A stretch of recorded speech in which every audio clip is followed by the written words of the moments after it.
എല്ലാവർക്കും നമസ്കാരം. നല്ല ചൂടുകാലമാണല്ലേ. നല്ലൊരു തണ്ണിമത്തൻ യൂസ് ചെയ്തിട്ടുള്ള ഒരു സോഡ റെസിപ്പി നോക്കാം. തണ്ണിമത്തൻ സോഡ അല്ലെങ്കിൽ വാട്ടർമെലൺ സോഡ എന്ന് നമുക്കിതിനെ വിളിക്കാം. ഒരു പകുതി തണ്ണിമത്തനാണ് എടുത്തിട്ടുള്ളത്. ചെറിയ തണ്ണിമത്തൻ്റെ പകുതി ഭാഗമാണ് എടുത്തിട്ടുള്ളത്. ഒരു 3 ഗ്ലാസ് തയ്യാറാക്കാൻ ഇത് മതിയാവും. വാട്ടർമെലൻ്റെ ഉള്ളിൽ നിന്നുള്ളത് എടുത്ത് മാറ്റി വയ്ക്കാം. കുരുയോട് കൂടിയും കുരു കളഞ്ഞും എടുക്കാം. അത് ഓരോരുത്തരുടെ ഇഷ്ടമാണ്.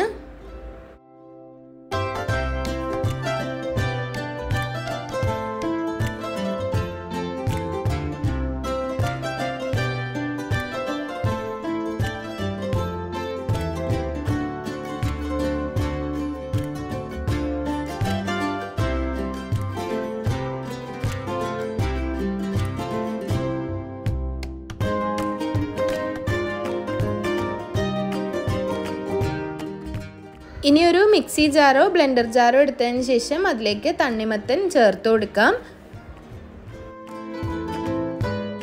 ഒരു ചെറിയ പീസ് ഇഞ്ചി ചേർക്കാം. ഒരുപാട് ഇഞ്ചി ആവശ്യമില്ല, വളരെ ചെറിയൊരു പീസ് ഇഞ്ചി ചേർക്കാം. ഒരു പകുതി ചെറുനാരങ്ങ നീര് ചേർക്കാം.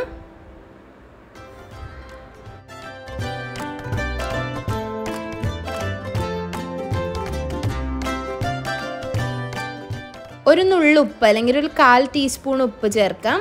ഒരു 3 ടേബിൾ സ്പൂൺ പഞ്ചസാര ചേർക്കാം. തണ്ണിമത്തന് ആവശ്യത്തിന് മധുരം ഉണ്ടാവും. പിന്നെ ഐസും സോഡയും കൂടി ചേർക്കുമ്പോൾ മധുരം കുറച്ച് കുറവായി പോകും. അതുകൊണ്ടാണ് ഈ സമയത്ത് പഞ്ചസാര ചേർക്കുന്നത്. പഞ്ചസാര ആവശ്യമില്ലാത്തവർക്ക് ഒഴിവാക്കാം.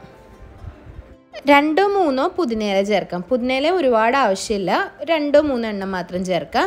ഇനി ഇത് നല്ലപോലെ ഒന്ന് അടിച്ചെടുക്കുക. അടിച്ചെടുത്തതിന് ശേഷം കുരു ചേർത്താൻ അടിക്കണമെങ്കിൽ ഒന്ന് അരിച്ചെടുക്കണം. കുരു ഇല്ലാതെ അടിക്കുന്നവർ അത് ഡയറക്റ്റ്ലി ചേർത്ത് കൊടുക്കാം.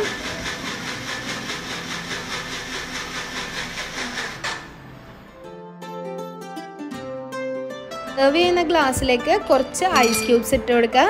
നേരത്തെ തയ്യാറാക്കിയിട്ടുള്ള വാട്ടർമെലൻ്റെ മിക്സ് ചേർത്ത് കൊടുക്കാം. അതിലേക്ക് കുറച്ച് സോഡ ഒഴിച്ചു കൊടുക്കാം.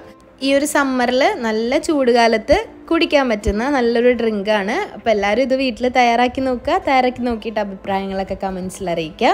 വീഡിയോസൊക്കെ ഇഷ്ടമാവുന്നുണ്ടെങ്കിൽ ലൈക്ക് ചെയ്യുക, ഷെയർ ചെയ്യുക, സബ്സ്ക്രൈബ് ചെയ്യുക. അതുപോലെ നിങ്ങളുടെ ഫ്രണ്ട്സിനും ഫാമിലിക്കും ഈ ഒരു വീഡിയോ ഇഷ്ടമായിട്ടുണ്ടെങ്കിൽ ഷെയർ ചെയ്ത് കൊടുക്കുക. അപ്പോൾ ഇനിയും നല്ല നല്ല റെസിപ്പികളായിട്ട് കാണാം. അതുവരേക്കും താങ്ക്